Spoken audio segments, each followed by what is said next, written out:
অভিনন্দন অভিনন্দন অভিনন্দন চট্টগ্রাম। ইয়েস, আনবিলিভেবল ম্যাচ ছিল আজকে, আনবিলিভেবল ছিল। 1 ওভারে 15 রান লাগে, আলিস শরীফুল মিলে ম্যাচটা উড়ে দিল। জাস্ট অসাধারণ, জাস্ট অসাধারণ। আমার মনে হয় এই বিপিএল এর এই সিজনের এই ম্যাচটাই ছিল জাস্ট অসাধারণ, জাস্ট অসাধারণ। আমরা দর্শকগুলো এতদিন খেলা দেখে যতটা বিনোদন পাই নাই, সেই বিনোদনটা আজকে আমরা পাইছি।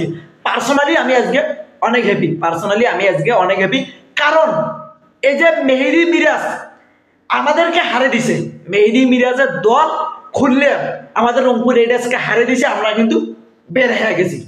বাবুরেও জাস্ট আনবিলিভেবল খেলা গেছে আলিস, অসাধারণ। এই যে আবারও স্মরণ হইলো ওই যে বিশ্বকাপে আমরা দেখছিলাম ম্যাক্সওয়েল আফগানিস্তানের এগেইনস্টে ডাবল সেঞ্চুরি করছিল, পায়ের সমস্যা ইনজুরি নিয়ে, তারপরও কিন্তু ম্যাচটা উড়ে দিয়েছিল। দুর্দান্তভাবে খেলে সেই আলিস। ওইভাবে আলিস যখন পড়ে যায়, আঘাত পেল, আমি জাস্ট ভাবতেছি আলিস যদি বের হয়ে যায়, শরীফুল কোনোভাবে হয়তো ম্যাচটা জিতে দিতে পারবে না।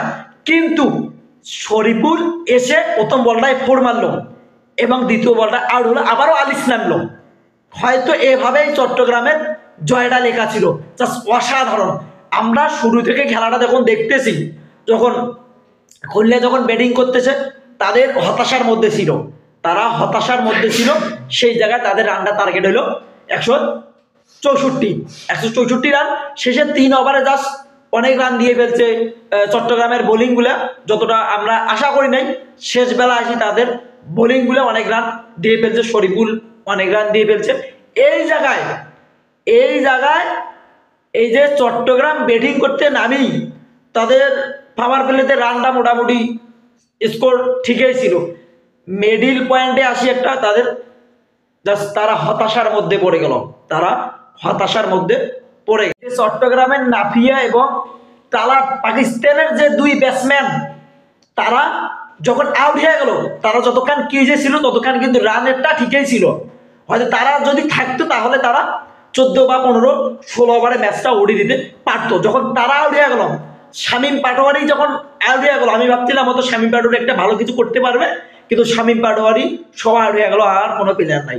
এই যে মিঠুন, চট্টগ্রামের একটা ক্যাপ্টেন, সে আজকে পারতো ম্যাচের দায়িত্ব নিয়ে ম্যাচটা উড়িয়ে দিতে পারতো। রংপুরের যেমন সোহান ফরচুন বরিশালের এগেইনস্টে ম্যাচটা উড়িয়ে দিল 30 রান করে 1 ওভারে, কিন্তু আজকে এই মিঠুন কিন্তু ম্যাচটা দায়িত্ব নিয়ে উড়িয়ে দিতে পারতো, কিন্তু সর্বশেষ মিঠুন মামা কিন্তু আউট হয়ে গেল। যাই হোক, চট্টগ্রামের মালিক আজকে সে অনেক খুশি, কারণ তারা এখন ফাইনালে ফরচুন বরিশালের এগেইনস্টে তাদের খেলা। আমরা চাই ফরচুন বরিশালকে হেরে চট্টগ্রাম এবার কাপটা নিয়ে যাক তাদের দেশে। এতদিন খুলনা আমাদেরকে যেভাবে হারাইছে এবং তাদের দর্শক ফ্যান ফলোয়াররা আমাদের সাথে যেভাবে নির্যাতন করছে, এটা আমরা মেনে নিতে পারি নাই। এবং আজকে আমি এই জিনিসটা আশা করি নাই নাসুম আহমেদের কাছে। চ্যাম্পিয়ন ট্রফিতে নাসুমের যে নামটা আছে, নাসুম যে উইকেটগুলো পাওয়ার পর যেভাবে যে বিহেভিয়ারটা করছে, জাস্ট ক্রিকেট প্রেমী হিসেবে আমি এটা মেনে নিতে পারি না। ভাই, একটা নর্মাল বিষয়, একটা প্লেয়ারকে আউট করবেন, এটাই স্বাভাবিক, কিন্তু আপনি যেভাবে প্লেয়ারদের সাথে স্লিপিংটা করলেন, আসলে ওটা আমরা দর্শক হিসেবে মেনে নেওয়ার মতো না। প্লেয়ার আউট হবে এটা স্বাভাবিক, কিন্তু আপনি আজকে যেভাবে যে কাজটা করছেন, এটাই আছে দর্শক হিসেবে আমি মেনে নিতে পারি নাই। তোদেরকে দাঁত ভাঙ্গা আমরা জবাব দিছি, তোদেরকে আমরা দাঁত ভাঙ্গা জবাব দিছি, প্রতিশোধ নিয়েছি। আমরা চট্টগ্রাম হ্যাঁ রংপুর রাইডার্স ফিরে আসছি। চট্টগ্রামের জন্য অভিনন্দন, শুভকামনা। শামীম ভাই, আরেকটু নিজেকে ইমপ্রুভ করো। ফরচুন বরিশালের এগেইনস্টে তোমাকে ভালো খেলতে হবে। অভিনন্দন, শুভকামনা। চট্টগ্রাম এবার কাপ নিবে, আমরা আশা রাখি।